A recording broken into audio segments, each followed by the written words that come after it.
Hello everyone, welcome to streaming knowledge. आज हम structure of atom का पार्ट 8 करने वाले हैं, जिसके अंदर हम ये सारे टॉपिक्स कवर करेंगे। तो शुरू करते हैं आज का वीडियो। तो जो लास्ट वीडियो था उसके अंदर हमने क्या क्या किया था, तो हमने ऑर्बिटल्स, सेल, सबशेल्स, उसके बाद क्वांटम नंबर्स, शेप्स, सब चीज़ें कर ली थी। ठीक है, तो आज हम देखेंगे कि इलेक्ट्रॉनिक कॉन्फ़िगरेशन का मतलब क्या होता है, या हम इलेक्ट्रॉन्स को कैसे फिल करते हैं ऑर्बिटल्स में, वो चीज़ें हम देखने वाले हैं। ठीक है, तो देखिए सबसे पहली बात है यहाँ पर इलेक्ट्रॉनिक कॉन्फ़िगरेशन।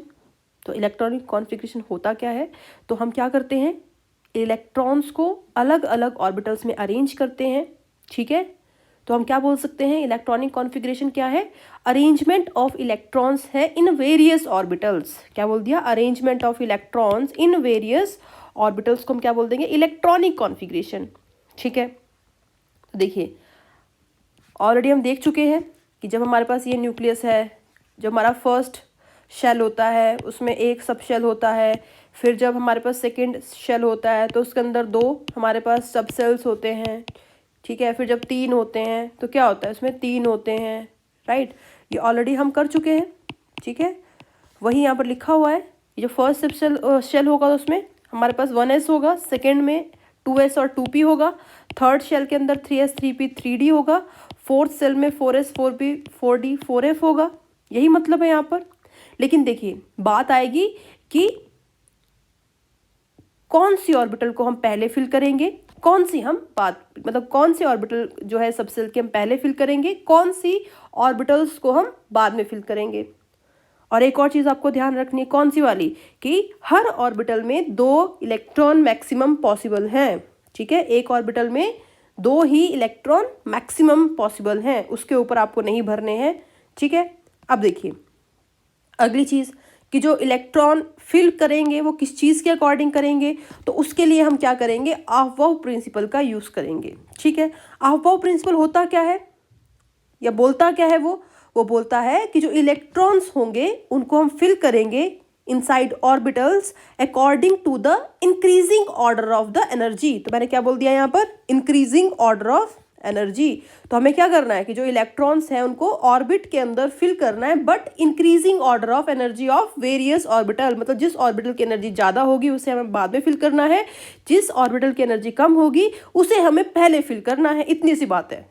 ठीक है, अब अगली चीज़ हम क्या बोल देते हैं कि यहाँ पर हमने क्या बोला, एनर्जी ऑफ ऑर्बिटल। तो एनर्जी ऑफ ऑर्बिटल को हम फाइंड आउट कैसे करेंगे, तो जो एनर्जी ऑफ ऑर्बिटल होती है वो क्या होती है, वो डायरेक्टली प्रोपोर्शनल होती है n+l के। क्या बोल दिया कि orbital of energy is directly proportional to n+l value.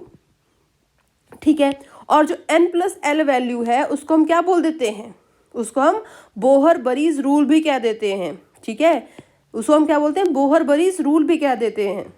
इतनी बात क्लियर हो गई। तो यहाँ पर देखते हैं हम लोग, बोहर-बरी रूल मतलब n+l रूल बोल दिया गया, मतलब जिस ऑर्बिटल की ज़्यादा n+l की वैल्यू होगी उस ऑर्बिटल की ज़्यादा एनर्जी होगी, या जिस ऑर्बिटल की n+l वैल्यू कम होगी उस ऑर्बिटल की एनर्जी कम होगी। सिंपल सी चीज़ है। ठीक है, अब देखो यहाँ पर वही लिखा है यहाँ पर। अब सपोज करो आपके पास 1s है, 2s है। ठीक है, तो हमने क्या किया, n=1 आ जाएगा यहाँ पर, l= कितना आ जाएगा, s के लिए 0 आ जाएगा, और 2s के लिए n=2 है, l के लिए अगेन 0 है।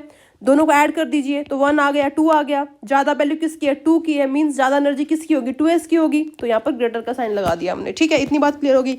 लेकिन एक दूसरी सिचुएशन आती है कि अगर सपोज करो n+l की वैल्यू दोनों में सेम हो जाती है। क्या बोल दिया मैंने, n+l की वैल्यू दोनों में सेम हो जाती है, ये और ये दोनों सेम हो जाती है, तो कैसे पता करें भाई। तो उस केस में आपको क्या करना है, उस केस में आपको क्या करना है, जो n है मतलब जो इसके साथ शेल्स या ऑर्बिट के नाम चिपके हुए हैं, 3 ये 4, इसमें जो बड़ा होगा उसकी एनर्जी ज़्यादा होगी। क्लियर होगी बात, क्या बोला मैंने।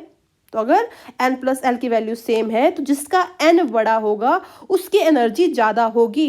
ठीक है, तो वही लिखा है, if two orbitals have same n+l then lower the value of n lower is the energy, higher the value of n higher will the energy. जैसे एग्जांपल देखिए यहाँ पर 3d है, n+l की वैल्यू कितनी आ जाएगी, 5 आ जाएगी।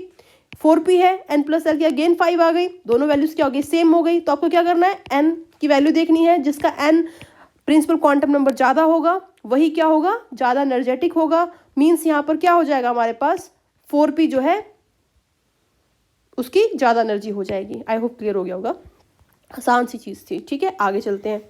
अब हम बात करेंगे फिलिंग ऑर्डर कि कैसे डिसाइड करना है हमें। ठीक है, तो हमने देख लिया था कि जब n=1 होगा तो 1s आएगा, n=2 होगा तो 2s 2p आएंगे, n=3 होगा तो 3s 3p 3d आएंगे, n=4 होगा तो 4s 4p 4d 4f आएंगे। ठीक है, n=5 होगा तो 5s 5p 5d 5f आएंगे। वैसे n=6 में 6x 6p 60 6f आएंगे। ये तो इतनी बात तो क्लियर हो गई। ठीक है, अब मैंने क्या किया, सबके नीचे n+l की वैल्यूज़ लिख दी है। यहाँ पर देखो 1 2 3 जो भी n+l की वैल्यूज़ है सबके नीचे मैंने यहाँ पर वैल्यूज़ लिख दी हैं। ठीक है, अब तुमने क्या किया कि इलेक्ट्रॉन को फिल करना शुरू किया। ठीक है, अब सबसे पहले कहाँ इलेक्ट्रॉन फिल होगा, ऑब्वियसली यार n=1 में होगा, उसके बाद n=2 में होगा, ऐसे चलना है ना, फिर n=3 में होंगे, यही होंगे, राइट।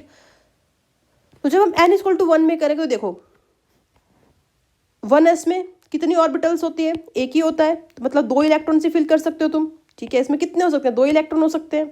ठीक है, तो जितने भी s आएंगे उनके अंदर क्या होगा, 2 ही इलेक्ट्रॉन फिल हो पाएंगे। और p में कितने कर सकते थे आप, 3 ऑर्बिटल्स थी तो 6 इलेक्ट्रॉन कर सकते हैं आप मैक्सिमम। तो जितने भी p आएंगे उनमें कितने कितने इलेक्ट्रॉन्स आएंगे, 6 आएंगे। और d में कितनी ऑर्बिटल्स थी, 5 ऑर्बिटल्स थी, तो मैक्सिमम आप कितने फिल कर सकते हो, 10 इलेक्ट्रॉन्स फिल कर सकते हो। तो सब में क्या आ जाएंगे, 10 आ जाएंगे। और f में 7 ऑर्बिटल्स थी, तो मैक्सिमम आप कितने इलेक्ट्रॉन्स फिल कर सकते हो, 14 कर सकते हो। तो सब में क्या आएंगे, 14 आएंगे। इतनी क्लियर होगी बात। ठीक है, अब देखिए अगली चीज़ कि इलेक्ट्रॉन हमें पहले कौन सी ऑर्बिटल में भरने हैं, उसके बाद कौन सी में भरने हैं। तो देखिए हमें कैसे डिसाइड करना है, अकॉर्डिंग टू बोहर-बरीज रूल कि जिसकी एनर्जी कम होगी उसको पहले फिल करना है, बाद में जिसकी एनर्जी ज़्यादा होगी उसको बाद में फिल करना है। ठीक है, तो हमने क्या किया, पहले n+l की वैल्यू सबके लिए फाइंड आउट कर लिए। देखिए मैंने सबकी वैल्यूज यहाँ पर फाइंड आउट कर ली है। ठीक है, सबके लिए फाइंड आउट यहाँ पर हम कर चुके हैं। ठीक है, ये चीज़ हो गई। अब देखिए सबसे पहले हमने क्या किया, 1s में इलेक्ट्रॉन को फिल कर दिया, 2 इलेक्ट्रॉन आप मैक्सिमम कर सकते हैं, भर दिए हुए 2 इलेक्ट्रॉन, क्योंकि 1s की जो एनर्जी है वो 2s के इससे क्या है, 2s से क्या है एनर्जी कम है, क्योंकि n+l की वैल्यू यहाँ पर 1 है, ये 2 है, तो 2s की ज़्यादा एनर्जी होगी और 1s की कम होगी। तो पहले 1s आ गया, फिर 2s आ गया। अगला क्या आएगा, 2p, क्योंकि 2p में क्या है, एनर्जी कितनी है, मतलब n+l की वैल्यू क्या है, 3 है, और अगला क्या है, 3s है।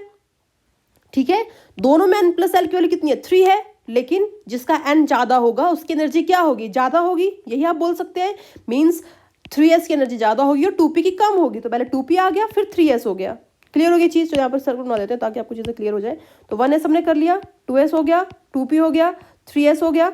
ठीक है, अगला देखिए यहाँ पर 3p के लिए कितना है, n+l 4 है। ठीक है, जो कि पिछले वाले से क्या है, ज़्यादा है। और 3d के लिए n+l की वैल्यू कितनी है, 5 है, तो वो क्या है, उसकी एनर्जी क्या है, 3d से कम है। तो हमने उसके बाद क्या लिख लिया, यहाँ पर 3p लिख लिया। इतना क्लियर हो गया। अब नेक्स्ट देखिए, आप पहुंचे हम 3d के ऊपर, 3d के ऊपर पहुंचे, लेकिन उससे नेक्स्ट क्या है, 4 है, इससे उसका अगला क्या है हमारे पास, 4s है। 3d के बाद 4s है, लेकिन 3d के लिए n+l की वैल्यू कितनी है, 5 है, और इसके लिए कितनी है, 4 है। ठीक है, तो ज़्यादा एनर्जी किसकी होगी, 3d की होगी, 4s की नहीं होगी। मतलब 4s पहले फिल होगा, फिर 3d आएगा। तो इसलिए मैंने क्या किया, यहाँ पर पहले 4s लिख दिया, उसके बाद 3d लिखा। क्लियर होगी बात इतनी। ठीक है, यहाँ पर 3d आ गया। अब देखो अगला देखते हैं हम लोग। अब 3d 4s तक कर चुके हैं, अगला हमारे पास 4p है। 4p में n+l की वैल्यू कितनी है, 5 है। 4d है, कितने केस में कितनी है, 6 है। ठीक है, तो हम पहले कौन सा फिल कर देंगे, कौन सा करेंगे। लेकिन देखिए एक और चीज़ आपको देखनी पड़ेगी, यहाँ पर देखिए n+l 5 है ना, यहाँ पर भी n+l क्या है, 5 है, लेकिन ज़्यादा n की बड़ी वैल्यू किसकी है, s की है, मतलब 5 की है। तो एनर्जी दोनों में किसकी कम होगी, 4p की कम होगी, 5s की ज़्यादा होगी। तो हम क्या लिखेंगे, पहले हमारे पास आ जाएगा 4p, पहले क्या आ गया यहाँ पर 4p, उसके बाद आ गया 5s, क्योंकि दोनों का n+l क्या था, बराबर था। अब देखिए यहाँ पर 5s हो चुका है, उसके बाद हमने और क्या कर लिया, यहाँ पर 3d के बाद 4p भी कर लिया है। अब नेक्स्ट हमारे पास क्या आएगा, 4d आएगा और 4f आएगा। 4d की वैल्यू कितनी है, 6 है, और 4f की कितनी है, 7 है। ठीक है, इतनी बात क्लियर हो गई। लेकिन देखिए 6 यहाँ पर, ये भी 6 है, देखिए 4d 6 है, 5p भी 6 ही है n+l की वैल्यू। लेकिन अब फिर से हम क्या करेंगे, चेक करेंगे कि n की वैल्यू किसकी छोटी है किसकी बड़ी है। तो 4d की वैल्यू क्या है, n की छोटी है, मीन्स ये कम एनर्जेटिक होगा एज कम्पेयर टू 5p। तो हमने क्या किया, उसके बाद यहाँ पर 4d लिख दिया और फिर हमने 5p लिख दिया। इतनी बात क्लियर हो गई। वैसे आप क्या कर सकते हैं, आगे तक जा सकते हैं, आप खुद से सोचिएगा, ठीक है। कोई डाउट हो तो आप कमेंट बॉक्स में पूछ सकते हैं, बाकी आप आराम से आगे तक जा सकते हैं। अब हम इसे याद कैसे कर सकते हैं, बहुत आसान है, बाद में हम शॉर्टकट भी देख लेंगे। तो आप देख पाएंगे कि जो एनर्जी का ऑर्डर है वो कैसे जा रहा है, पहले 1s आ रहा है, उसके बाद 2s आ रहा है, फिर 2p 3s आ रहा है, फिर 3p 4s आ रहा है, फिर 3d 4p 5s आ रहा है, फिर 4d 5p 6s आ रहा है। नीचे मैच करते जाइए, फिर 4f 5d 6p आ रहा है, उसके बाद 5f 6d आ रहा है, फिर 6f मतलब इस तरीके से जो है आप बोल सकते हैं एक ऑर्डर जा रहा है। मतलब आप इस तरीके से भी इसको बना सकते हैं कि 1s 2s 2p 3s 3p 4s 3d 4p 5s 4d 5p 6s 4f 5d 6p, इस तरीके से जाएगा ये। क्लियर होगी चीज, ठीक है। अब देखिए, अब करते हैं हम लोग याद करने का तरीका कि याद कैसे करना है आपको, ठीक है। तो पहले ये देख लीजिए, फिर हम आगे भरने का देखेंगे। तो शॉर्टकट क्या है इसके लिए, कैसे याद करोगे, सो गया 2 बार सुलाना है आपको, क्या करना है, 2 बार सुलाना है, ठीक है। तो क्या बोल दिया मैंने, सो गया पी के सो गया को भी 2 बार करना है आपको। हर चीज को मतलब आपको 2 बार करना है। मतलब सो गया पी के सो गया, आगे दवाई या दारू जो भी आपको सही लगे, दवाई पी के सो गया, हर चीज को 2 बार करना है हमें। उसके बाद फिर दवाई पी के सो गया, फिर दवाई पी के सो गया। एक बार फिर से रिपीट करती हूँ, आप अपने में करिए रिपीट।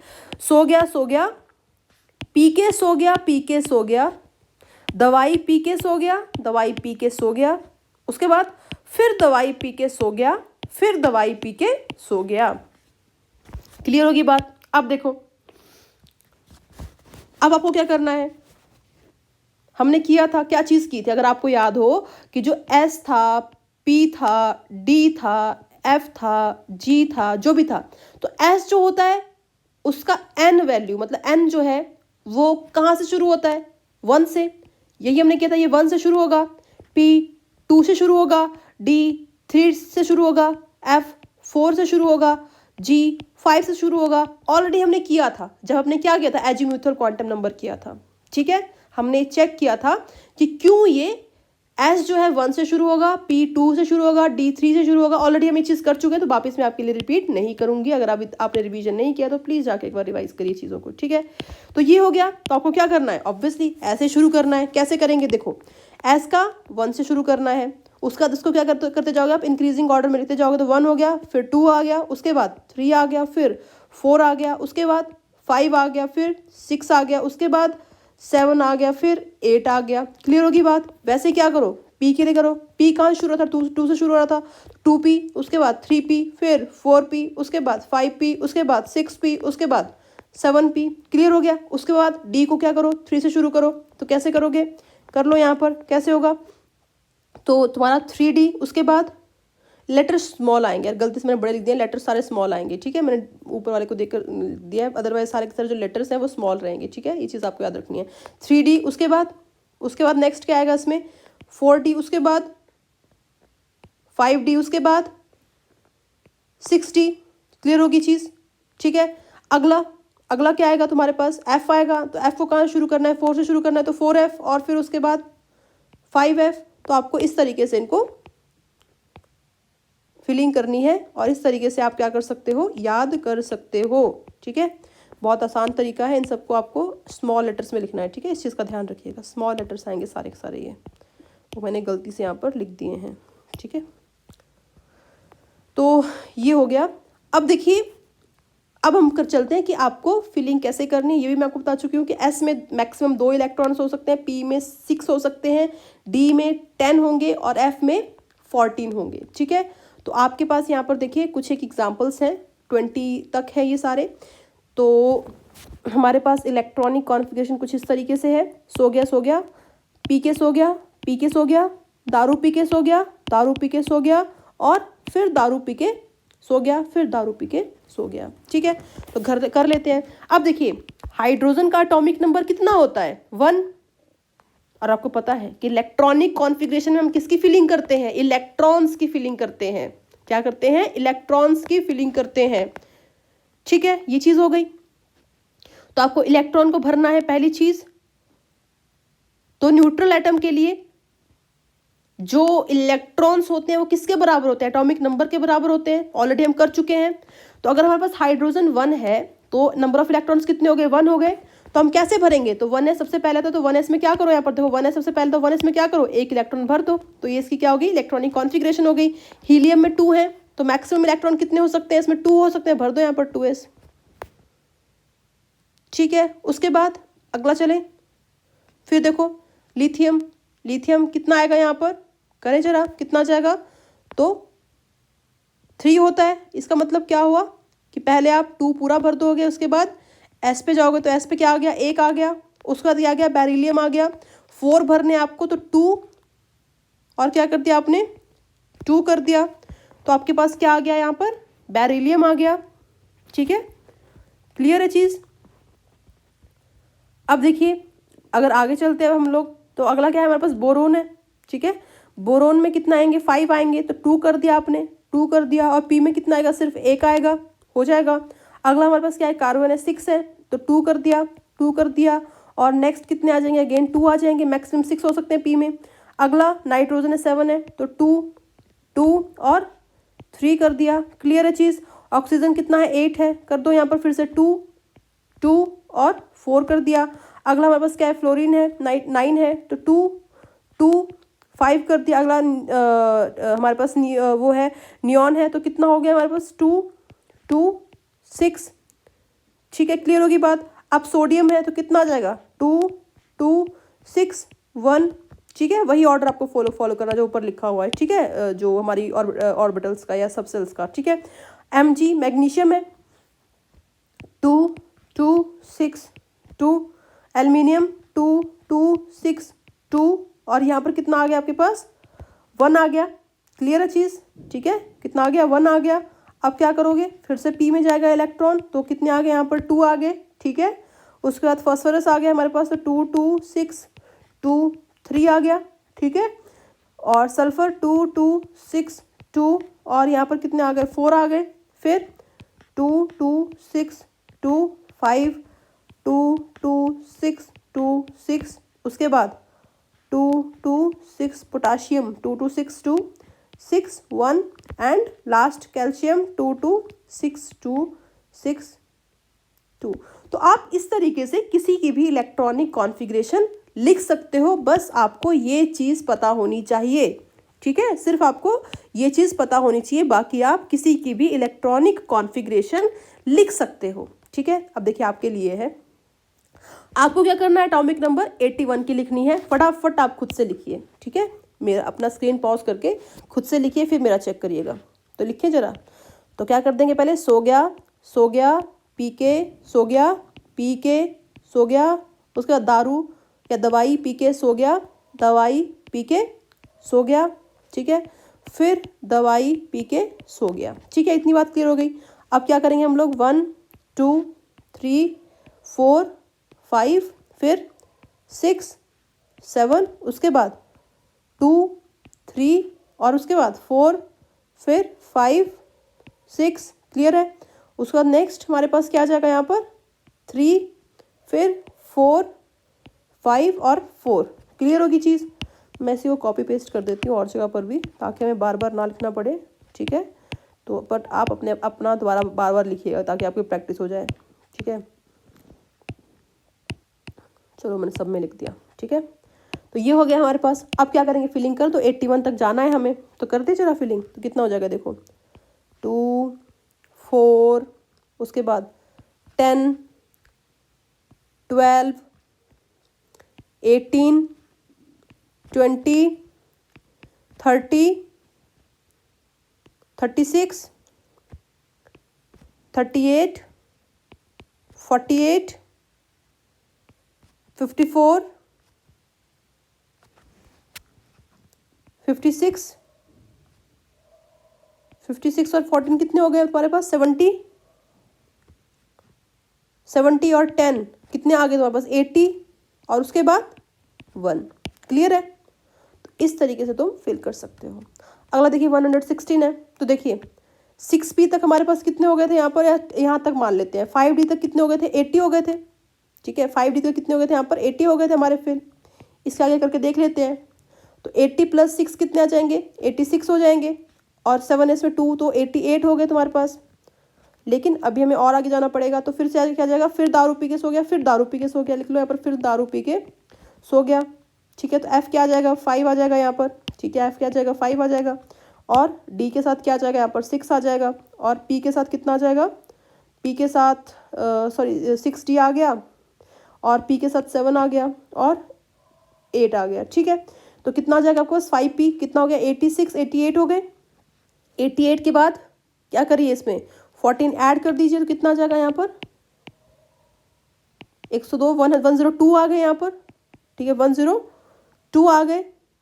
उसके बाद 102 + 10 कर दिया तो कितने आ गए? 112 आ गए।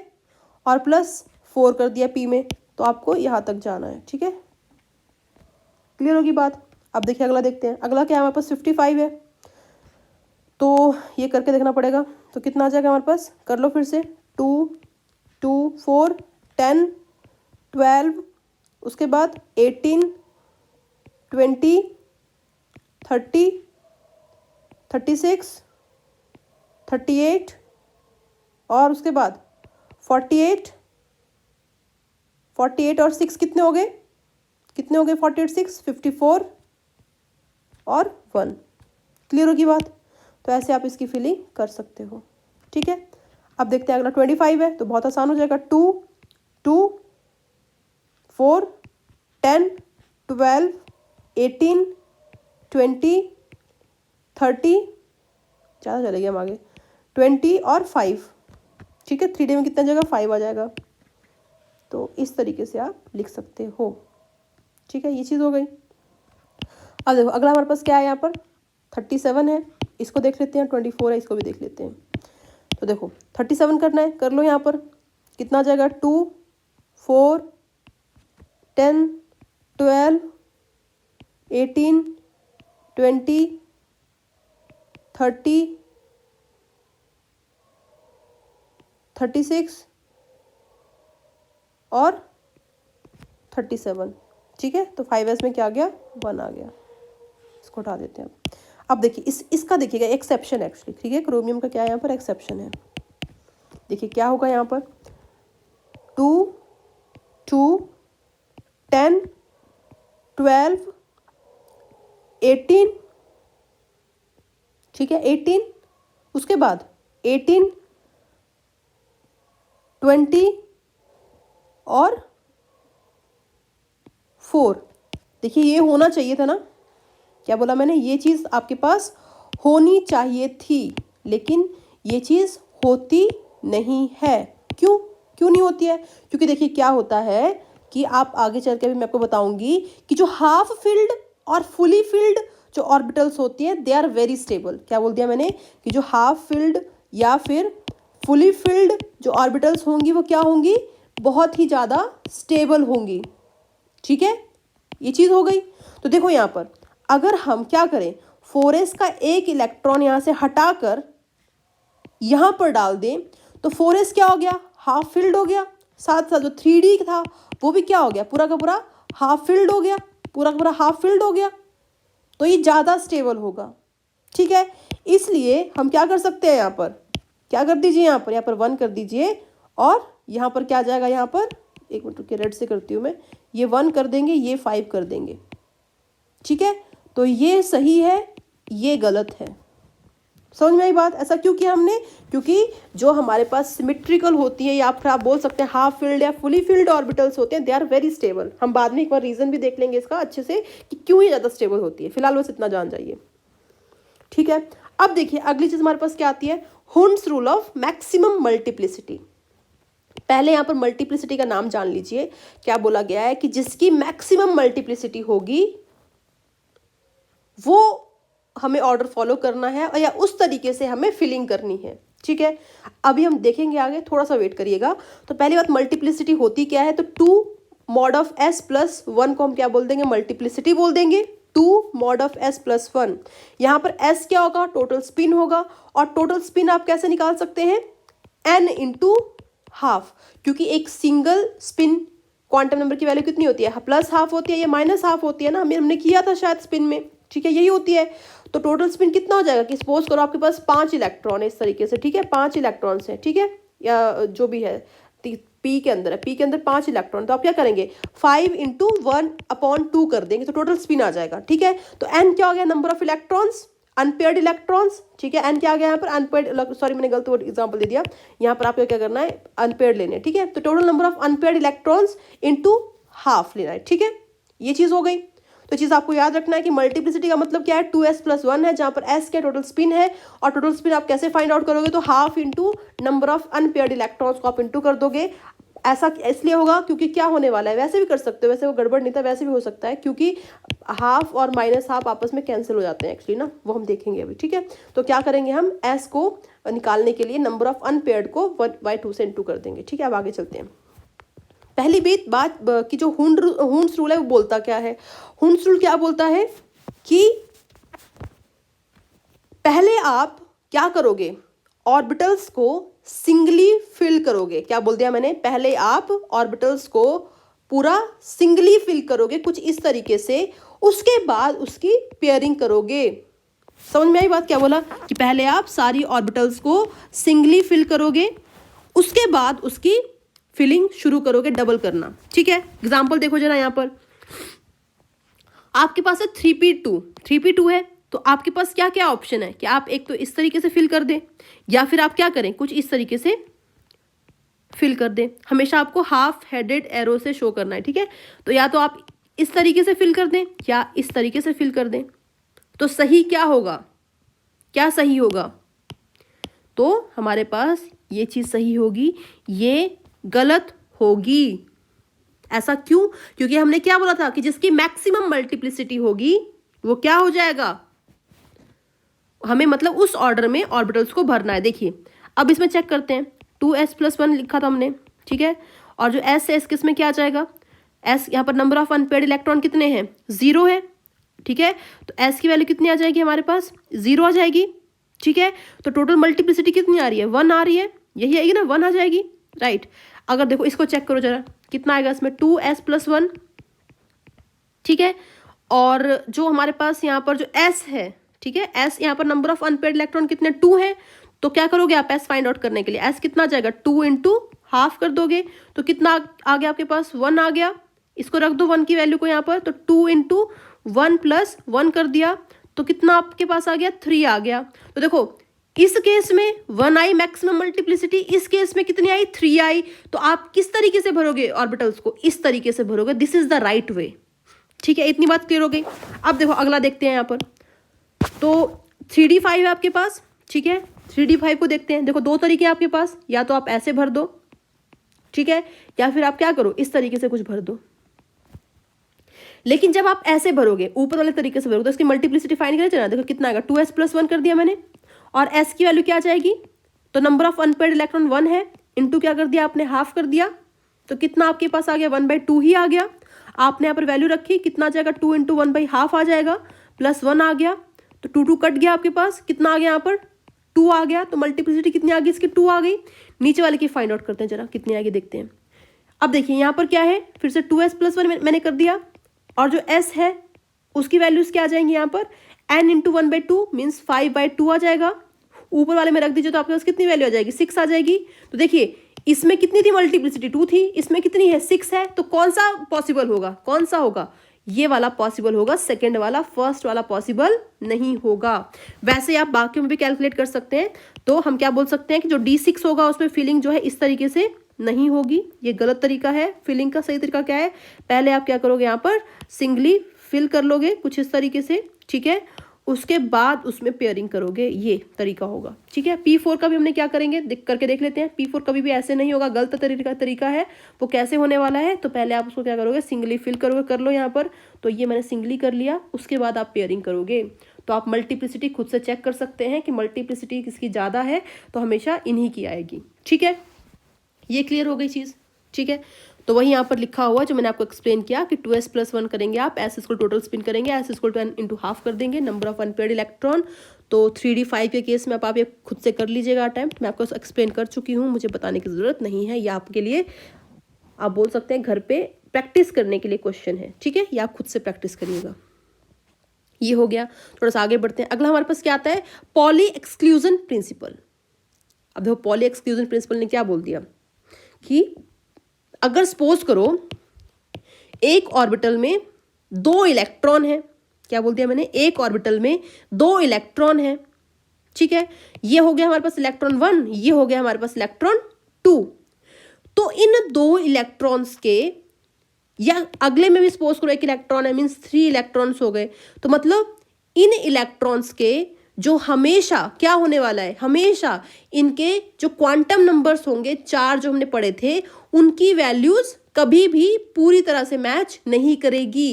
क्या बोल दिया मैंने कि पूरी तरह से मैच नहीं करेगी, कोई एक तो अलग होगी। ठीक है, तो वही लिखा है कि no 2 electrons of the atom can have the same set of all the 4 quantum number. अब एग्जांपल देखिए जरा, यहां पर देखिए हमारे पास कुछ इस तरीके से 2p6 है। ठीक है, और ये फिलिंग मैंने कर दिया, यहाँ पर फुली फिल्ड है ये। ठीक है, एक दूसरा एग्जांपल ये भी है। अब देखिए जो इसमें पहला इलेक्ट्रॉन है, मीन्स ये वाला इलेक्ट्रॉन है, और ये दूसरा इलेक्ट्रॉन है, ये वाला है, एक मैंने ये वाला लिया है। ठीक है, जो हमारे पास पहला इलेक्ट्रॉन है, ये सेकेंड इलेक्ट्रॉन है, इसमें ये सेकेंड है। ठीक है, उसमें देखिए जो पहली चीज n की वैल्यू कितनी होगी, 2 होगी। l की वैल्यू कितनी आ जाएगी, ठीक है, l की वैल्यू कितनी आ जाएगी, 1 आ जाएगी, राइट। उसके बाद nl हो गया, m की वैल्यू कितनी आ जाएगी, -1 आ जाएगी। ठीक है, उसके बाद जो s होगा, s की वैल्यू कितनी आ जाएगी, इस केस में s की वैल्यू क्या आ जाएगी, यहाँ पर +½ होगी या -½ होगी, चलो मैंने लिख दिया -½ है। ठीक है, क्या लिख दिया मैंने, -½ है। अब देखो दूसरा देख लेते हैं यहाँ पर, तो n = क्या आ गया, यहाँ पर 2 आ गया। फिर से l कितना आ जाएगा, 1 आ जाएगा, m कितना आ जाएगा, -1 आ जाएगा, और s की वैल्यू कितनी आ जाएगी, यहाँ पर s की वैल्यू क्या आ जाएगी, यहाँ पर +½ आ जाएगी। समझ में आ गई बात, क्लियर है। अब देखिए तो मतलब इसमें क्या है, ये सेम है, ये सेम है, ये सेम है, बट ये वाला क्या हो गया, अलग हो गया। तो वही लिखा है कि सारे के सारे क्वांटम नंबर्स की वैल्यू कभी भी सेम नहीं होगी। ठीक है, अब देखिए इसमें देख लें, तो इसमें फिर से देखते हैं कितना आएगा, n = 2 आएगा, l = क्या जाएगा, 1 आ जाएगा, m = क्या आ जाएगा, यहाँ पर 1 आ जाएगा, और s की वैल्यू s = +-½ में से कुछ भी हो सकती है। तो इसमें भी क्या आ रही है, सारी सारी वैल्यूज क्या आ रही हैं, अलग आ रही हैं। अब देखिए ये वाला चेक कर लीजिए। ठीक है, जो हमने ये सेकंड वाला लिखा है, देखिए कुछ इस तरीके से लिखा है ना हमने। अब देखो अगर आप इसको देख पाते हो तो इसमें क्या होगा, तो n = 2 होगा। ठीक है, l = क्या होगा, 1 होगा अगेन, m = -1। ठीक है, लेकिन s की वैल्यू क्या हो जाएगी दोनों केसेस में, इसमें ही -½ आ जाएगा या +½ आ जाएगा, इसमें -½ आ जाएगा या प्लस आ जाएगा। मतलब क्या हो गया, s की वैल्यू क्या हो गई, सेम हो गई। क्या बोल दिया मैंने, s की वैल्यू क्या होगी दोनों केसेस में, यहाँ पर सेम हो गई। लेकिन पॉली एक्सक्लूजन ने क्या बोला था कि सारे के सारे क्वांटम नंबर की वैल्यूज मैच नहीं कर सकती है, मींस ये पॉसिबल नहीं है। हमेशा आपको क्या करना है, एक सीधा तो एक उल्टा बनाना है। समझ रहे हो बात, एक सीधा होगा मतलब एक क्लॉकवाइज डायरेक्शन में अगर स्पिनिंग करेगा electron on its own axis, तो दूसरा वाला क्या करेगा, एंटी क्लॉकवाइज डायरेक्शन में करेगा। तो ये चीज क्या है, यहाँ पर पॉसिबल नहीं है। क्लियर होगी चीज। अब देखो मैंने उसी चीज को यहाँ पर एक्सप्लेन किया हुआ है। ठीक है, कि सपोज करो ये इलेक्ट्रॉन है जो अपने एक्सिस के अराउंड जो है मतलब कि स्पिन कर रहा है, यहाँ पर क्या है, स्पिन कर रहा है, दोनों क्या कर रहे हैं, सेम साइड को कर रहे हैं। यहाँ पर देखिए ये क्या है, कौन सी डायरेक्शन होगी, एंटी क्लॉकवाइज होगी, दोनों क्या कर रहे हैं, एंटी क्लॉकवाइज कर रहे हैं। इस केस में होगा कि स्पिन मैग्नेटिक मोमेंटम जो होगा वो सेम डायरेक्शन में होगा, कभी भी कैंसिल नहीं हो पाएगा, जिसके कारण वो क्या होगा, अनस्टेबल होगा। लेकिन इस केस में क्या है, देखिए एक अगर इस साइड को स्पिन कर रहा है, एक इस साइड को स्पिन कर रहा है। ठीक है, दोनों क्या कर रहे हैं, अपोजिट डायरेक्शन में स्पिन कर रहे हैं, तो जो उनका स्पिन मैग्नेटिक मोमेंट होगा वो अपोजिट डायरेक्शन में होगा, इसलिए एक दूसरे को कैंसिल कर देंगे। तो हम क्या बोल सकते हैं कि ये ज्यादा स्टेबल है as compare to this one. ठीक है, तो इसलिए स्टेबिलिटी को लेके हम क्या करते हैं, हमेशा इसको इस तरीके से पेयर करवाएंगे। क्लियर होगी चीज। थोड़ा सा आगे बढ़ते हैं हम लोग। अब देखिए आपके लिए क्वेश्चन है कि विच रूल इज वायलेटेड। क्या बोल दिया, विच रूल इज वायलेटेड। तो देखो 3s में क्या किया है, दोनों के दोनों एरो एक साइड कर दिए हैं, तो मतलब कौन सा रूल हो गया, पॉली एक्सक्लूजन प्रिंसिपल हो गया। क्लियर है। अब देखिए दूसरे में देखते हैं, इसमें क्या करना था, पहले हमें हाफ फिल्ड करना था पूरा का पूरा, फिर हमें पेयरिंग करनी थी, ठीक है, सिंगली फिल करना था, फिर पेयर करनी थी, क्योंकि मल्टीप्लिसिटी मैक्सिमम होनी चाहिए। तो मतलब कौन सा रूल वायलेट हो गया यहाँ पर, हुंड रूल ऑफ मल्टीप्लिसिटी हो गया, ठीक है। और एनर्जी भी देख लेते हैं, तो 3s के बाद क्या था, 3p आता है, क्योंकि s की वैल्यू इस केस में क्या आ जाएगा, n+l लेंगे हम लोग, तो कितना आ जाएगा, 3 + 0 आ जाएगा, 3 आ जाएगी, और इस केस में क्या आ जाएगा, 4 आ जाएगा। तो मतलब ज्यादा एनर्जी किसकी है, 3p है, तो मतलब ये वाला ऑर्डर ठीक है, ऑफ बाउ प्रिंसिपल को ये फॉलो कर रहे हैं, ठीक है। अगला देखते हैं 2s के केस में, पहले 2s आएगा 2p आएगा, ठीक है, 2s आता है 2p आए, ये तो ठीक है, एनर्जी के अकॉर्डिंग है, मीन्स ऑफ बाउ प्रिंसिपल को फॉलो कर रहे हैं। अगला देखिए यहाँ पर, एक सीधा है तो एक उल्टा है, तो मतलब पॉली एक्सक्लूजन प्रिंसिपल को भी फॉलो कर रहे हैं ये लोग। लेकिन देखिए दूसरे में देखिए, पहली चीज कि दोनों सीधे सीधे बना दिए, लेकिन पॉली ने क्या बोला था कि भाई एक सीधा होगा तो एक उल्टा होगा, मतलब पॉली एक्सक्लूजन प्रिंसिपल को फॉलो नहीं कर रहे हैं। दूसरा यहाँ पर क्या हो गया कि पहले सिंगली फिल होना था, फिर पेयरिंग होनी थी, तो मतलब ये हुंड्स रूल्स को भी फॉलो नहीं कर रहे हैं, ठीक है। क्लियर होगी चीज। अगला देखिए 3s है, तो अब देखिए 3s है, 3p है, अगला क्या आना चाहिए था यहाँ पर बताइए, 3s 3p 3d। देखिए 3p जो है उसकी एनर्जी कितनी आती है, कितनी आती है, देखिए ये दोनों तो ठीक है, ये दोनों तो ठीक है, लेकिन अगर आपको याद हो तो 3d के पहले हमने 4s की फिलिंग की थी। क्या किया था, 3d के पहले हमने 4s की फिलिंग की थी। कैसे किया था, सो गया pk सो गया, ठीक है, उसके बाद दारू pk सो गया, यही किया था ना। तो देखो जरा 1 2 3 4 यही था, और 2 3, ठीक है। तो मतलब 3p के बाद 4s आता है, यही आ रहा था, 3p के बाद 4s आ रहा था, लेकिन यहाँ पर वो रूल फॉलो नहीं हो रहा है, मीन्स ये क्या कर रहे हैं, ऑफ बाउ प्रिंसिपल को फॉलो नहीं कर रहे हैं, पहली चीज। दूसरी चीज देखो, इसमें क्या है, सब कुछ फॉलो हो रहा है, ठीक है, 3s के केस में नो वायलेशन, कोई वायलेशन नहीं है इसमें। और 3p के केस में क्या हो रहा है, वायलेट, हुंड्स रूल तो नहीं हो रहा है, लेकिन पॉली एक्सक्लूजन हो रहा है, ठीक है, तो लिख दिया मैंने।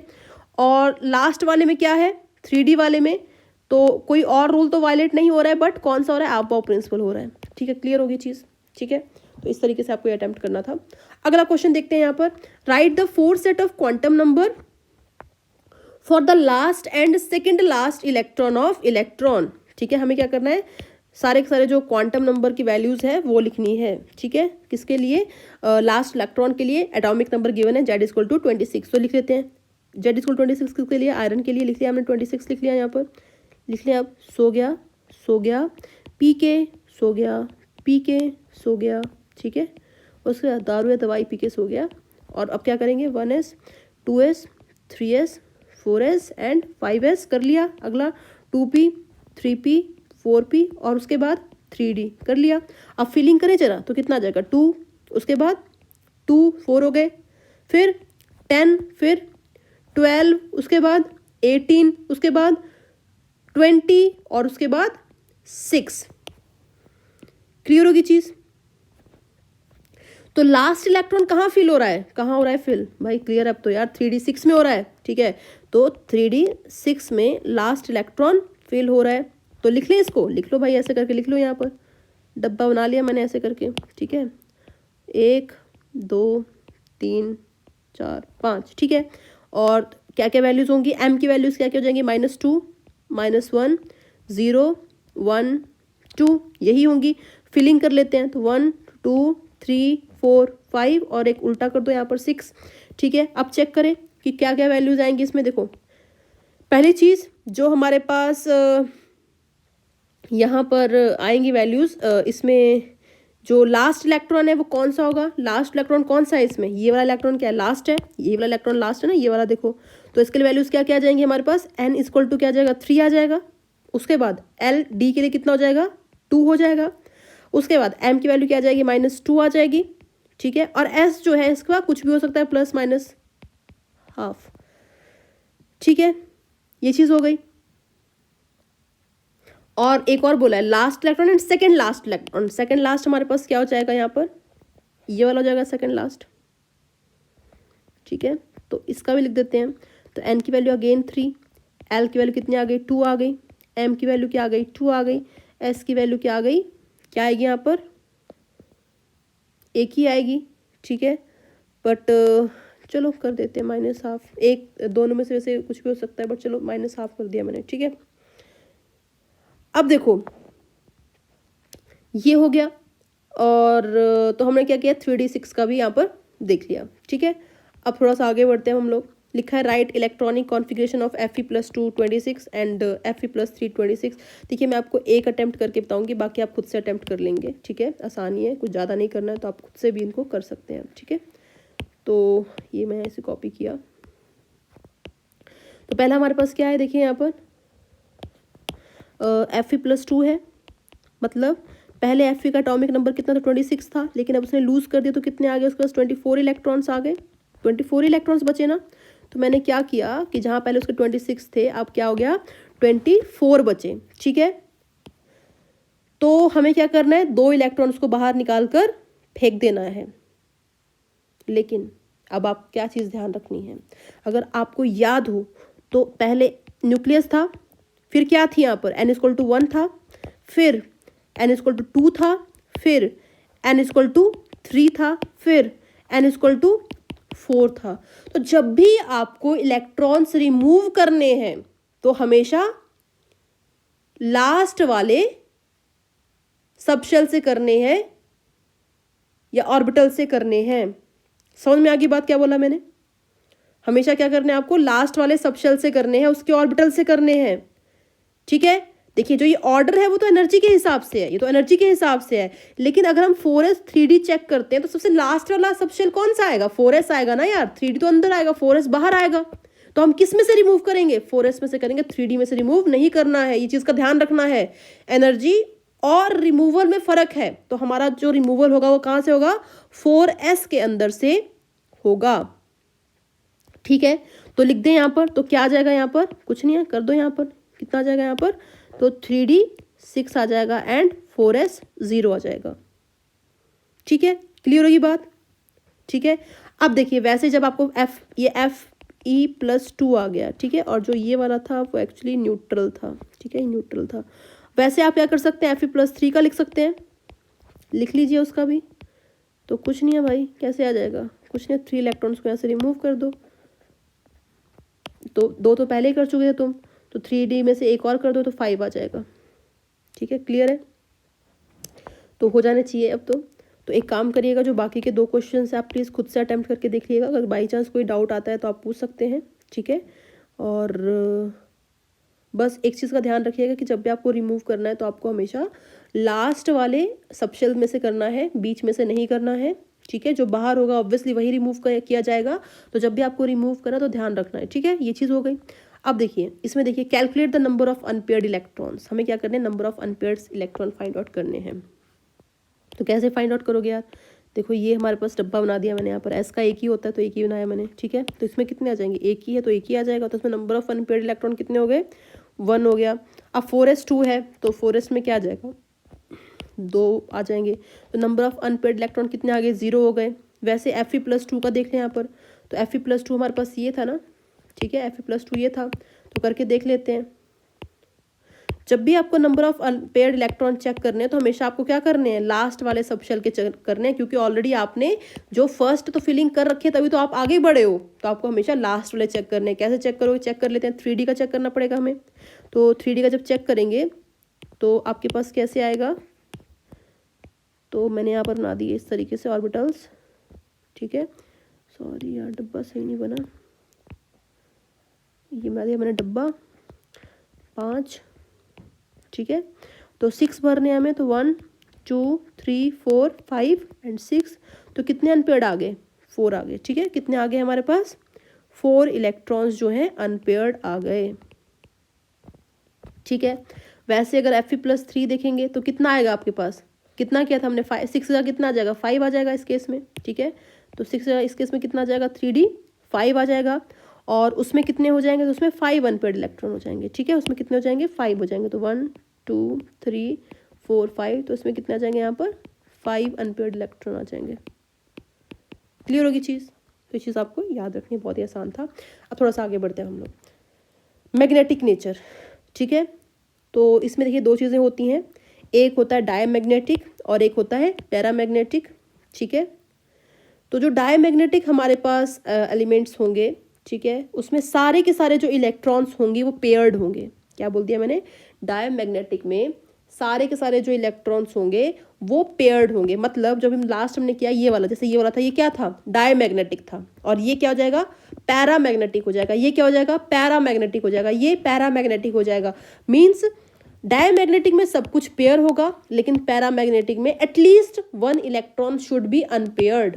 ठीक है, तो पैरामैग्नेटिक में एक इलेक्ट्रॉन कम से कम अनपेयर्ड होना चाहिए। ये हो गया। दूसरी चीज आपको क्या याद रखनी है कि ये कलरलेस होते हैं। बाकी डिटेल में आप डी ब्लॉक पे पढ़ते हो, फिलहाल बस इतना याद रखिए कि ये क्या होते हैं? कलरलेस होते हैं, क्योंकि यहाँ पर इलेक्ट्रॉनिक ट्रांजिशंस नहीं हो पाती हैं, क्योंकि सारे सारे क्या है? पेयर्ड है। लेकिन जब पैरामैग्नेटिक होंगे कोई भी एलिमेंट, तो उस केस में क्या होगा कि वो कलर्ड होंगे, बिकॉज वहां पर इलेक्ट्रॉनिक ट्रांजिशंस हो जाती हैं। जैसे एग्जांपल दूं मैं यहाँ पर जब आप जिंक करोगे ना, इस वाले में जब आप जिंक करोगे तो आप क्या देखोगे कि जिंक जो है पूरा का पूरा जो है वो क्या आएगा? पेयर्ड आएगा। तो वो क्या होता है? कलरलेस होता है। ठीक है, वो क्या होता है? कलरलेस होता है। तो इस चीज को आपको ध्यान में रखना है। उसके बाद जो डायमैग्नेटिक होंगे they are weakly repelled by magnetic field. इसको चीज को बस याद कर लो, ज्यादा डिटेल में हमें नहीं जाना है। और पैरामैग्नेटिक क्या होते हैं? They are weakly attracted by the magnetic field. ठीक है, तो दो चीजें इनको याद कर लो। ये हो गया। थोड़ा सा आगे बढ़ते हैं हम लोग। अगली बात है मैग्नेटिक मोमेंट आप कैसे फाइंड आउट करोगे, मतलब मैग्नेटिक स्ट्रेंथ है, मैग्नेटिक मोमेंट जो है आप कैसे फाइंड आउट करोगे किसी भी एलिमेंट का। तो कैसे करोगे? इसको म्यू से रिप्रेजेंट करते हैं। इसकी यूनिट होगी बोहर मैग्नेटन। ठीक है, यूनिट क्या हो जाएगी? बोहर मैग्नेटन हो जाएगी। और म्यू से इसको रिप्रेजेंट करेंगे। फॉर्मूला क्या होगा? n into n plus two होगा। ठीक है, अंडर रूट। क्या बोल दिया मैंने? फॉर्मूला होगा n into n plus two. ये बहुत ही ज़्यादा इंपॉर्टेंट आप बोल सकते हैं चीज़ है, क्योंकि क्वेश्चन हमेशा पूछे जाते हैं। तो याद रखना है कि n into n plus two क्या हो जाएगा? इसका फॉर्मूला हो जाएगा, जहाँ पर n क्या होंगे? नंबर ऑफ अनपेयर्ड इलेक्ट्रॉन होंगे। ठीक है, ये चीज़ हो गई। अब देखिए इसमें क्वेश्चंस देख लेते हैं, बाकी आप खुद से अटेम्प्ट करेंगे, हम ज़्यादा नहीं करेंगे। तो पहला हमारे पास यहाँ पर क्या है? स्कैंडियम का केस है, जहाँ पर क्या है? हमारे पास 21 इलेक्ट्रॉन्स हैं। 21 इलेक्ट्रॉन तो कर लें। 2 2 4 हो गया, 10 हो गया, 12 हो गया, 18 हो गया। और 18 के बाद यहाँ पर कितने आने थे सिर्फ आपके पास? तो एक मिनट रुकिए, 3p, फिर आएगा 4s। ठीक है, क्योंकि एनर्जी वाइज पहले 4s आता है, वो तो हमने रिमूवल के लिए लिखा था ना पहले। तो कितना हो गया हमारे पास? 20 हो गया था। और 4s में कितना आ जाएगा आपके पास? 4s में कितना आएगा यहाँ पर? एक मिनट रुकिए, 2 4 और 10 12 और 12 प्लस 6 कितना हो गया? 18 18 और 2 20 और 3d में आ गया 1। ठीक है, तो नंबर ऑफ अनपेयर्ड इलेक्ट्रॉन आपके पास कितने हो जाएंगे? निकल जाएगा, 1 ही तो होगा यार। कितने हो जाएंगे यहाँ पर? 1 हो जाएगा ना अनपेयर्ड इलेक्ट्रॉन्स। ठीक है, एक मिनट, बस सही नहीं बन रहा है, अब सही बन गया। देखिए 1 2 3 4 5, तो 1 आ जाएगा अनपेयर्ड इलेक्ट्रॉन। तो क्या कर दोगे आप? कैसे निकालोगे? Mu is equals to 1 into 1 plus 2 Bohr magneton. ठीक है, तो कितना आ जाएगा? ये अंडर रूट 3 आ जाएगा। ठीक है, ये हो गया। अब देखिए अगर हमारे पास अगला हीलियम है, तो उसमें क्या आ जाएगा? देखो देखो, इसमें नंबर ऑफ अनपेयर्ड इलेक्ट्रॉन कितने आएंगे? 0। नंबर ऑफ अनपेयर्ड इलेक्ट्रॉन कितने आएंगे? 0 आ जाएंगे। बहुत ही सिंपल है ये तो। क्यों? क्योंकि 1s आएगा, फिर 2s आएगा, लेकिन 1s के अंदर ही सारे इलेक्ट्रॉन्स आ जाएंगे, क्योंकि 2s तो आ ही नहीं पाएगा। तो 1s के दोनों इलेक्ट्रॉन्स क्या हो गए? पेयर्ड हो गए। तो मीन्स अनपेयर्ड इलेक्ट्रॉन 0। तो 0 इंटू 0 प्लस 2 कर दोगे जब, तो बोहर मैग्नेटन की वैल्यू कितनी आ जाएगी? 0 ही आ जाएगी, मतलब मैग्नेटिक मोमेंट की वैल्यू। ठीक है, ये हो गया। Fe+3 में अभी आपने देखा था कितने अनपेयर्ड इलेक्ट्रॉन था, अभी हमने किया था यहाँ पर। देखिए कौन सा एग्जाम्पल था, ये किया था ना हमने Fe+3। देखिए ये वाला कितने थे यहाँ पर? 5 थे। तो कुछ नहीं है, कर लो यहाँ पर। Fe+3 में कितने आ जाएंगे? 5 आ जाएंगे अनपेयर्ड इलेक्ट्रॉन्स। ठीक है, और अगर 5 आ जाएंगे तो कुछ नहीं, कर लो यहाँ पर 5 इंटू एन प्लस 2, तो कितना आ गया? 5 प्लस 2, और अंडर रूट कर दिया मैंने। तो सॉल्व कर लोगे तो आपके पास म्यू की वैल्यू यहाँ पर आ जाएगी। क्लियर हो गया। अगला हमारे पास क्या है? कॉपर +2 है यहाँ पर। ठीक है, तो जब आप इसको कैलकुलेट करोगे तो आपके पास जो अनपेयर्ड इलेक्ट्रॉन्स हैं यहाँ पर आ जाएंगे 1। ठीक है, अनपेयर्ड इलेक्ट्रॉन कितने आ जाएंगे इसमें? 1। बाकी आप खुद से करके देखिएगा। ठीक है, अनपेयर्ड इलेक्ट्रॉन आ गए यहाँ पर 1। ठीक है, जब आप Mn+2 करके देखोगे तो यहाँ पर आएंगे अनपेयर्ड इलेक्ट्रॉन्स। हाँ, इसमें एक्चुअली एक आप बोल सकते हैं, चलो इसको करके देख लेते हैं, एक्सेप्शन हो सकती है इसमें। देखो कैसे आएगा। सपोज करो मैंने यहाँ पर लिख दिया। ठीक है, यहाँ से पहले इसको हटाते हैं। यहाँ पर क्या कर दिया मैंने? 4s कर दिया और 3d कर दिया। ठीक है, तो 1s 2s कितना हो गया? 2 4 और 10 12 18 और 18 प्लस 2 22 और 3 आ गया। इतनी बात क्लियर हो गई। ठीक है, यही आएगा। अब देखिए कि आपको क्या करना है, 2 इलेक्ट्रॉन्स को रिमूव करना है, ठीक है। 2 इलेक्ट्रॉन्स को क्या करना है, यहाँ पर रिमूव करना है। तो कैसे करोगे आप, ये कुछ गड़बड़ तो नहीं हो रहा है ना। 2 4 10 12 18 20, अरे 5 आएगा, सॉरी 5 आएगा यहाँ पर, ठीक है। तो कितना क्या कर दिया हमने, 5 कर दिया यहाँ पर। तो अब आपको क्या करना है, 2 इलेक्ट्रॉन्स को रिमूव करना है। तो रिमूव कहाँ से किए जाएंगे, ऑब्वियसली कहाँ से होंगे, इलेक्ट्रॉन्स कहाँ से रिमूव होंगे, वो करने हैं हमें कहाँ से, 4s से करने हैं। तो आपके पास अनपेड इलेक्ट्रॉन कितने आ जाएंगे, यहाँ पर 5 आ जाएंगे। क्लियर हो गई चीज़, आसान था ये भी। और 5 × 5 + 2 कर लीजिएगा तो आपके पास आंसर आ जाएगा, ठीक है। जिंक भी हो जाएगा, ये भी हो जाएगा, आसान है सारे के सारे, ये भी कर लीजिएगा, ठीक है। तो ये हो गया।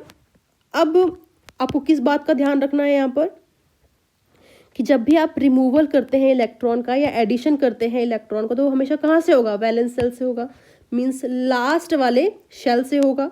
जैसे तुम्हें मैंने एग्जांपल बताया था कि 4s पहले एनर्जी ज़्यादा है, 3d बाद में आता है, एनर्जी कम है, लेकिन जब रिमूवल करना होगा तो हमें पहले 4s से करना है क्योंकि वो आउटर सेल है, ठीक है। ये चीज़ हो गई। और जो रिमूवल होगा इलेक्ट्रॉन का हमेशा कौन से ऑर्डर में होगा, पहले s फिर p फिर d फिर f, ठीक है। इसी ऑर्डर में आपको चलना है, ठीक है। मतलब ये सेम ऑर्बिटल की, सेम शेल की बात हो रही है कि अगर आपके पास क्या है यहाँ पर 3 है, 3s है, 3p है, और फिर 4d होता है, छोड़ दो, अच्छा 4s है, 4p है, 4d है, तो क्या करना है आपको, पहले क्या बोलना है, पहले d का करना है, फिर p का करना है, फिर s का करना है, ये मतलब है यहाँ पर, ठीक है। और अगला कि जो इलेक्ट्रॉन का रिमूवल होगा वो हमेशा क्या होगा, आउटर मोस्ट ऑर्बिट से पहले होगा। तो दोनों में से आउटर मोस्ट कौन सी है, 4s है। तो वही मैंने आपको बता चुकी हूँ, एग्जाम्पल वही लिखा हुआ है यहाँ पर, जो मैं पहले एग्जाम्पल कर लिए हैं उसी के ऊपर बेस्ड है ये चीज़। और जो मैक्सिमम n वैल्यू होगी वो किस चीज़ को रिप्रेजेंट करेगी, तो बैलेंस सेल को रिप्रेजेंट करेगी, ठीक है। ये चीज़ हो गई। अगला देखिए इसमें क्या है कि आपको क्या करना है, इनके ये इलेक्ट्रॉनिक कॉन्फ़िगरेशंस लिखनी है, ठीक है। और तो आप ये साथ लिख लेंगे, ज़्यादा मुश्किल काम नहीं है। ये मैंने आपके लिए क्वेश्चंस ऐड किए हुए हैं, तो आप प्लीज़ इनको खुद से अटेम्प्ट करिएगा, क्योंकि हो सकते हैं, ज़्यादा मुश्किल तो क्वेश्चंस है नहीं, ठीक है। तो आप खुद से अटेम्प्ट करिएगा, मैं यहाँ पर सॉल्व नहीं करूँगी, आप खुद से अटेम्प्ट करेंगे। तो आपको इसमें क्या करना है, इलेक्ट्रॉनिक कॉन्फ़िगरेशन लिखनी है। इस वाले में भी इलेक्ट्रॉनिक कॉन्फ़िगरेशन लिखोगे, इसमें भी इलेक्ट्रॉनिक कॉन्फ़िगरेशन आपको लिखनी है, ठीक है। इसमें भी आपको लिखनी है, ठीक है। इस वाले में भी लिखनी है। इसमें बस याद रखिएगा इसमें एक्सेप्शन आएगी, क्यों, क्योंकि हम देखेंगे कि जो हाफ फिल्ड होंगे या फुली फिल्ड होंगे वो ज़्यादा स्टेबल होंगे। क्या होगा, वो ज़्यादा स्टेबल होंगे, ठीक है। तो हम क्या करेंगे यहाँ पर, देखो मैं आपको बता ही देती हूँ यहाँ पर कैसे आएगा लास्ट में। तो जब आप इसकी रिमूवल करेंगे ना, देखिए 4s1 है, 3d10 है, ठीक है। तो जब आप रिमूवल करेंगे तो क्या होगा कि आपको एक इलेक्ट्रॉन यहाँ से रिमूव करना है, तो 4s का आंसर रिमूवल हो जाएगा। तो आपके पास क्या आ जाएगा, 3p6 आ जाएगा एंड 3d10 आएगा और 4s 0 आएगा। इस तरीके से आपको रिमूवल करना है, ठीक है। बाकी यहाँ पर सारी चीज़ वैसे लिख देनी है। ये हो गया। अब देखिए लास्ट इसका टॉपिक है कि स्टेबिलिटी ऑफ हाफ फिल्ड और फुली फिल्ड, ठीक है। तो जो हाफ फिल्ड और फुली फिल्ड ऑर्बिटल्स होते हैं, वाई दे आर स्टेबल, तो उसके पीछे 2 रीज़न है। पहला है symmetrical distribution of electrons, because जो हमारे पास हाफ फिल्ड होते हैं, फुली फिल्ड होते हैं, बहुत ज़्यादा सिमेट्रिकल होते हैं, और जितनी ज़्यादा सिमेट्रिकल चीज़ होगी वो उतनी ज़्यादा स्टेबल हो जाएगी, ठीक है। तो वही यहाँ पर लिखा हुआ है कि जो हाफ फिल्ड और फुली फिल्ड होते हैं they are stable because of symmetry, पहला रीज़न हो गया। दूसरा रीज़न होता है एक्सचेंज ऑफ एनर्जी।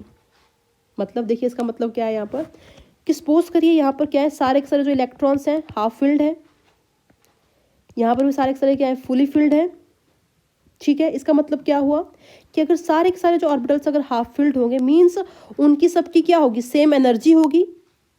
और उसके लिए हम टर्म यूज करते हैं डीजेनरेट ऑर्बिटल्स। डीजेनरेट ऑर्बिटल्स कौन से होते हैं, जिनकी सेम एनर्जी होती है, ठीक है। तो इन पांचों की क्या हो जाएगी, सेम एनर्जी हो जाएगी, ठीक है। अगर सेम एनर्जी होगी तो क्या होगा कि जो ये इलेक्ट्रॉन है वो खुद को कहीं पर भी क्या बोल सकते हैं आप, एक्सचेंज कर सकता है, किसी के साथ भी एक्सचेंज कर सकता है, बिकॉज सबकी क्या है, बराबर एनर्जी है, ठीक है। ये चीज क्लियर होगी। तो सपोज करिए D5 आपके पास एग्जांपल है, तो जो ये इलेक्ट्रॉन है अपने आप को किसके साथ एक्सचेंज कर सकता है, वो इसके साथ भी एक्सचेंज कर सकता है, इसके साथ भी एक्सचेंज कर सकता है, इसके साथ भी एक्सचेंज कर सकता है, इसके साथ भी एक्सचेंज कर सकता है।